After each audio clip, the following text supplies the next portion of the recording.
អារម្មណ៍ពិតជាស្រស់ស្រាយខ្លាំងមែនទែននៅពេលមកដល់ទីកន្លែងនេះវាស្រែធំល្វឹងល្វើយមានខ្យល់បក់ពិតជាស្រស់ស្រាយខ្លាំងណាស់ហើយស្របពេលដែលថ្ងៃរៀបលិចផងដែរធ្វើឲ្យអារម្មណ៍ខ្ញុំចង់មកលេងរាល់ថ្ងៃតែម្ដង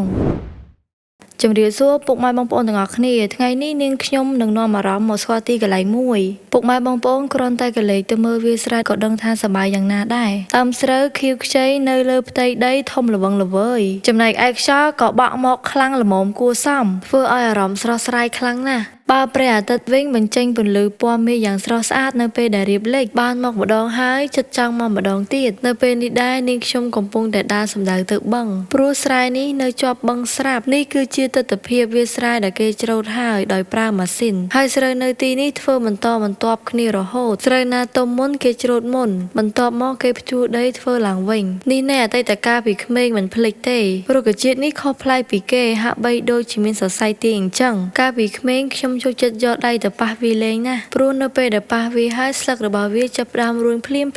អ្នកភូមិខ្ញុំហៅថាដើមបន្លាខ្លបសប្បាយណាស់ពុកម៉ែបងប្អូននាងខ្ញុំកំពុងតែដើរចិត្តដល់បឹងហើយនេះដែរគឺជាវាលស្រែដែលនៅគៀកមាត់បឹងវាងាយរងនឹងទឹកលិចណាស់មើលតែស្រែនេះទៅដឹងហើយនេះដែរគឺជាដីដែលគេភ្ជួររាស់ហើយត្រៀមនឹងព្រុះបន្តសម្បូរខ្យងណាស់ពុកម៉ែបងប្អូនដែលចូលចិត្តខ្យងអាចបរកនៅទីនេះបាន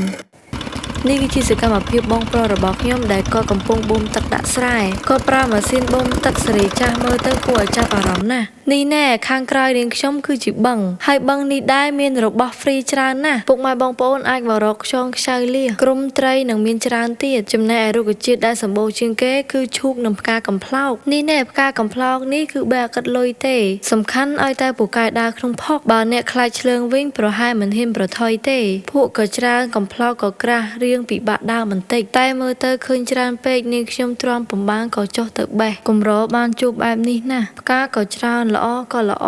បើឲ្យខ្ញុំបេះមួយថ្ងៃទៅល្ងាចក៏បានដែរផ្កាកំប្លោកនេះគឺមានអត្ថប្រយោជន៍ច្រើនណាស់គេអាចយកវាធ្វើជាម្លក់ចុចផ្អកប្រហុកទឹកគ្រឿងនិងធ្វើជាលបាយនំបញ្ចុកជាដើមប្រហែលជានៅមានច្រើនទៀតបើពុកម៉ែបងប្អូនដឹងជួយខមមិនប្រាប់នាងខ្ញុំផងពិតជាសប្បាយដៃបេះណាស់មិនចង់ត្រឡប់ទៅផ្ទះវិញទេវាកំប្លោកធំខ្លាំងមែនតែនចំណែកឯផ្កាខ្លះវិញពួនក្នុងស្លឹកយើងមើលពីចម្ងាយមិនឃើញទេមកដល់ទីនេះហើយអារម្មណ៍ពេលនេះគឺមិនចង់ទៅផ្ទះវិញនៅស្ដាយផ្កាជាច្រើនទៀតហត់បន្តិចដែរព្រោះត្រូវដើរកាត់ភក់តែសប្បាយព្រោះមិនដែលបានជួបទេសភាពបែបនេះទេពីមុនមកមិនអស់ចិត្តទេនៅឆ្លៀតថតរូបបានទៀតព្រោះកម្របានមកលេងកន្លែងដែលមានបរិយាកាសល្អបែបនេះណាព្រះអាទិត្យចាប់ផ្ដើមលិចទៅហើយប៉ុន្តែទេសភាពនៅតែស្អាតដដែលស្ដាយដែរមកចំពេលដែលគ្មានទូកដើម្បីជិះទៅកណ្ដាលបឹងព្រោះនៅទីនោះមានដើមឈូកជាច្រើនដែលយើងអាចបេះផ្លែផ្កាបានដោយសេរីជាចុងក្រោយនាងខ្ញុំសូមអរគុណដល់ពុកម៉ែបងប្អូនទាំងអស់គ្នា